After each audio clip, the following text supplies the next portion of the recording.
رضی اللہ عنہ سیدنا و مولانا مولانا محمد بارک وسلم صلی اللہ علیہ وسلم علیہ یا سیدی یا رسول اللہ صلی اللہ تعالی علیہ وسلم. معزز سامعین کرام، میں نے خطبہ مسنونہ کے بعد جو آیت مقدسہ کی تلاوت کا شرف حاصل کیا، رب کائنات نے مومنوں سے فرمایا یا ایھا الذین آمنوا لا تقربوا الزنا. اے ایمان والو، اے مومنو، تم بے حیائی کی طرف، زنا کی طرف قریب بھی مت جانا. انہو کانا فاحشۃ، وہ بہت ہی برا کام ہے. وساء السبیل، اور وہ سب سے برا راستہ. یہ قرآن مقدس نے مسلمانوں سے، عام مومنین سے، تمام جہان کے آنے والے مومنوں سے خطاب کر دیا کہ یہ جو زنا ہے، جو بدکاری ہے، اس سے تم دور رہنا، اس کے قریب بھی مت جانا، اس لیے کہ یہ جو کام ہے وہ سب سے برا ہے، اور یہ جو راستہ ہے وہ سب سے برا راستہ ہے. عزیزان محترم، اور ایک دوسرے مقام پر اللہ رب العزت نے فرمایا وَأَنْتُمْ لِبَاسٌ لَهُنَّ وَأَنْتُمْ لِبَاسٌ لَكُمْ، اور وہ تمہارا لباس ہے اور تم ان کے لباس ہے. یہ فرمائے خداوندی اللہ تبارک و تعالی نے اپنی عورتوں کے حق میں شوہروں کے بارے میں کہا ہے کہ اے مسلمان مرد، مومن شوہر، تیری بیوی تیرے لیے لباس ہے. وَأَنْتُمْ لِبَاسٌ لَكُمْ، اور تو اس کے لیے لباس ہے، یعنی تیری زندگی اس کے لیے ہے اور اس کی زندگی تیرے لیے ہے. یہ دو صاف فرمان الہی قرآن مقدس میں موجود ہے، اور یہ ساری دنیا کو بتا رہے ہیں کہ اے مسلمانوں، اے ایمان والوں، دیکھو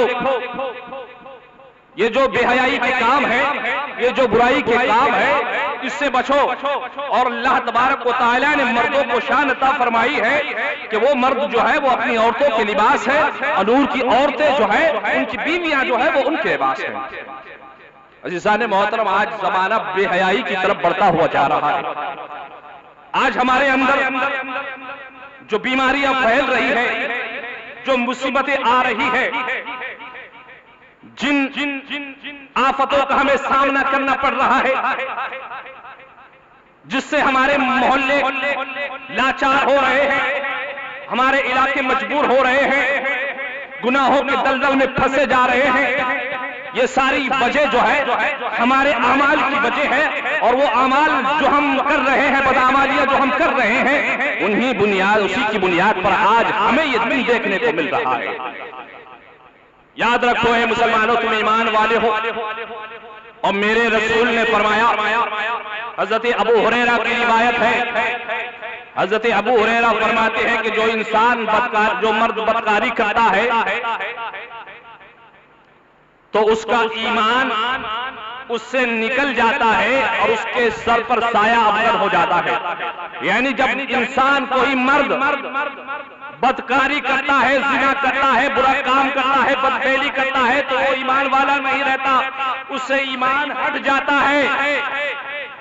اور جب وہ اس بے حیائی سے باز آتا ہے تو پھر دوبارہ اس کا ایمان اس کے پاس میں آ جاتا ہے. یہ میرے رسول کا فرمان ہے، حدیث پاک میں موجود ہے. یاد رکھو اے مسلمانوں، تمہیں اللہ نے بھی روکا ہے اور رسول اللہ نے بھی روکا ہے. اگر تم جو ہے بے حیائی کی طرف جاؤ گے تو تمہارا معاشرہ بھی تباہ ہو جائے گا، تمہارا خاندان بھی تباہ ہو جائے گا، تمہارا گھر بھی تباہ ہو جائے گا، سارا محلہ تباہ ہو کر کے رہ جائے گا. اور یاد رکھو یہ بدکاری کی وجہ ہے جو ہمارے اندر غربت اور بیماریاں چل رہی ہے، یہ سب انہی جو ہے حرام کار کی وجہ سے ہو رہا ہے، حرام خوروں کی وجہ سے ہو رہا ہے، جس کی وجہ سے آج ہمیں یہ دن دیکھنے کو مل رہا ہے کہ آج ہمارے محلے جو ہے وہ تباہ اور برباد ہو جا رہے ہیں. آج ہمارے حالات ایسے ہیں کہ ہمارے اندر مفلسی پھیلی ہے، غربت چھائی ہوئی ہے، غریبی جو ہے ہمارے آنگنوں میں پل رہی ہے، دور نہیں ہو رہی ہے. تو کیا ہم نے اس طرف کبھی توجہ کیا ہے کہ یہ کیوں ہمارے علاقے میں ہے اور کیا وجہ ہے؟ تو پتہ اس بات سے یہی چلتا ہے کہ جو ہماری بدعمالیاں ہیں انہی کی وجہ سے ہے. یاد رکھو مسلمانوں،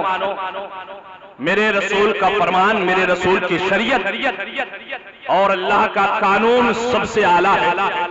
اس سے بڑا کوئی قانون نہیں ہے اور اس شریعت سے بڑی کوئی شریعت نہیں ہے۔ اور بدکاری کی جو مذمت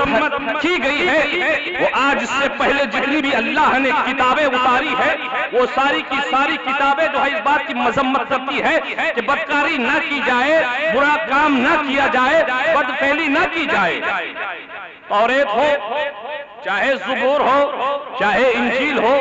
ساری آسمانی کتابوں کے اندر اللہ تبارک و تعالیٰ نے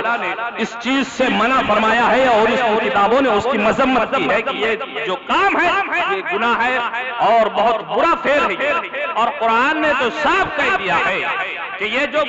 بدکاری ہے اس کے قریب ہی مت جانا، اس لیے کہ یہ کام جو ہے سب سے برا ہے اور اس راستے پر جو چل رہا ہے وہ راستہ بھی سب سے برا ہے۔ یاد رکھو اے مسلمانوں، اگر کوئی بدکاری ماحول میں پلنے لگتی ہے،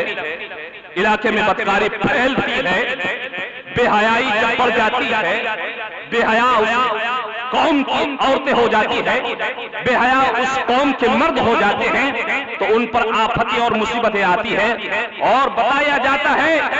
کہ جو بدفعلی جو بدکاری علاقے میں پھیلتی ہے اس کی وجہ سے جو ہے وہ 70,000 گھروں کے اندر بیماریاں پھیل جاتی ہیں۔ ایک گھر میں اگر بدکاری ہوتی ہے تو 70,000 لوگوں میں یا 70,000 گھروں کے اندر جو ہے وہ بیماریاں پھیلتی ہے۔ اب بتاؤ، ہمارے معاشرے کا ہم جائزہ لیں، ہمارے ماحول کا، ہمارے علاقے کا جائزہ لیں تو نہ جانے کیسے کیسے جو ہے معاملات ہمارے سامنے آ رہے ہیں۔ ہمارے کان جو سن رہے ہیں، ہماری نگاہیں جو دیکھ رہی ہیں، اس سے ہمیں یہ مشاہدہ ہوتا ہے کہ ہم اس زمین پر جینے کے لائق نہیں ہیں، اس علاقے میں رہنے کے لائق نہیں ہیں، کیونکہ گناہ ہی ایسا ہوتا جا رہا ہے۔ آج پرواہ نہیں ہے رشتوں کی، آج نہ جانے لوگ کیسے گناہ میں پھنس رہے ہیں، کچھ پتہ نہیں، کسی کو کسی کی رشتہ داری کا پتہ نہیں کہ کس کا کیسے رشتہ کس کے ساتھ میں ہے، کون سی عورت کا رشتہ کیسا ہے،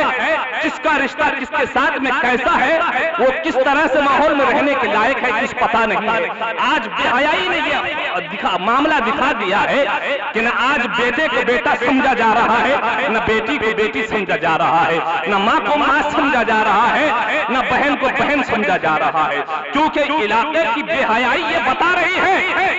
کہ آج گھر میں اگر بھائی ہے اور کوئی چچزاد بہن رہتی ہے تو اس کی عزت کی کوئی جو ہے گارنٹی نہیں ہے۔